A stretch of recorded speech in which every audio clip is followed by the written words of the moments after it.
नमस्कार मित्रांनो, अंजली रेसिपीमध्ये आपल्या सर्वांचं स्वागत आहे। चला तर मग आज बनवूया क्रिस्पी आळूवडी। तुम्ही बघू शकता मी अशा प्रकारे आळूवडी बनवली आहे। चला तर मग रेसिपीला सुरुवात करूया। सर्वप्रथम पानांच्या दांड्या तोडून घ्यायच्या आहे आणि ते स्वच्छ पाण्यात छान प्रकारे धुवून घ्यायचे आहे।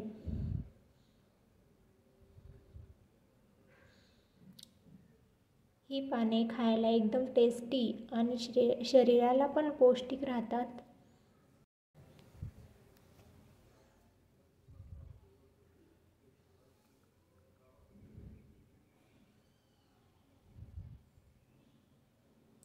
मी इथे अगदी छोटी छोटी पाने घेतली आहे।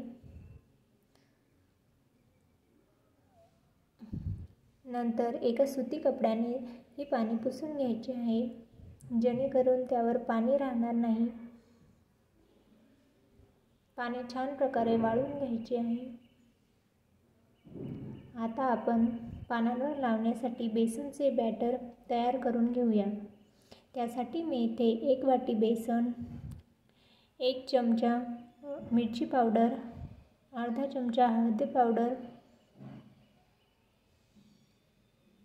1 चमचा जिरेपूड घ्यायची आहे आणि चवीनुसार मीठ घेतले आहे।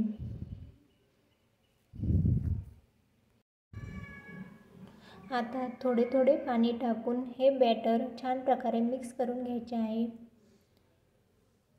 बेसनच्या पिठाच्या गुठळ्या राहणार नाही असे हे बॅटर तयार करून घ्यायचे आहे।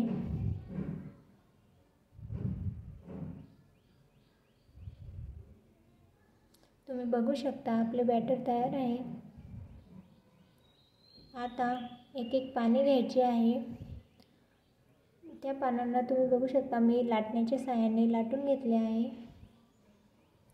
आता पोळ्या खाण्याच्या चमच्याने त्या पानावर बेसनचे बॅटर लावून घ्यायचे आहे।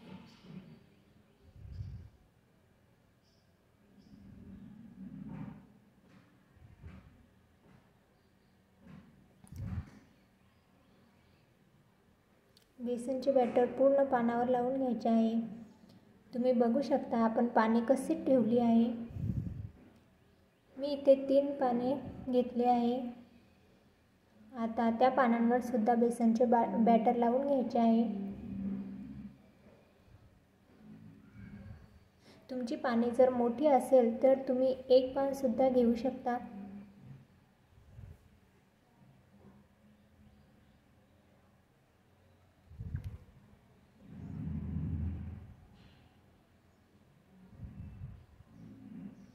आता स्टीमरमध्ये पाणी गरम करायला ठेवायचे आहे आणि त्या भांड्याला छान प्रकारे असे तेल लावून घ्यायचे आहे, कारण आपली आळूची पाने चिटकणार नाही।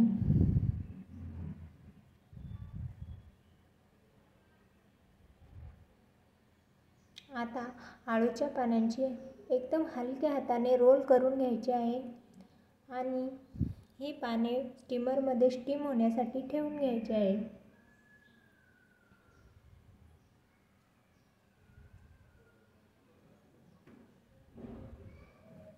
अशा प्रकारे मी सर्व पाने तयार करून घेतली आहे आणि स्टीमरमध्ये 15 ते 20 मिनिटे स्टीम होण्यासाठी ठेवून दिली आहे।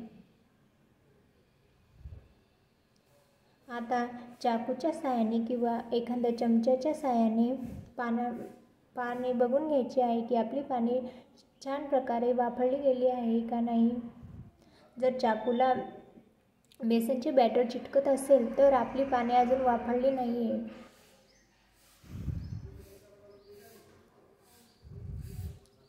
आता ही पाने एका ताटात काढून घ्यायची आहे।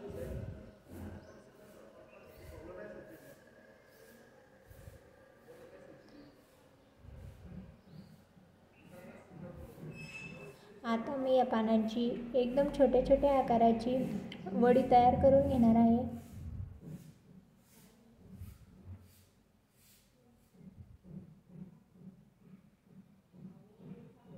तुम्ही बघू शकता अशा प्रकारे मी सर्व पानांच्या वड्या तयार करून घेतल्या आहे।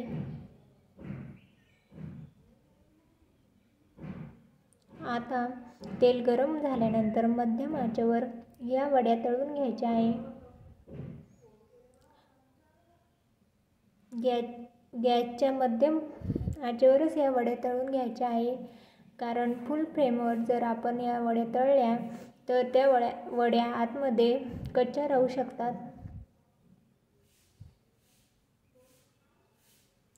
तुम्ही बघू शकता आपल्या आळूवड्या तयार आहे.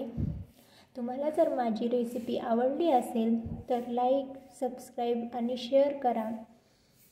अशाच नवनवीन रेसिपींसाठी माझ्या चॅनलला सबस्क्राईब करा. धन्यवाद.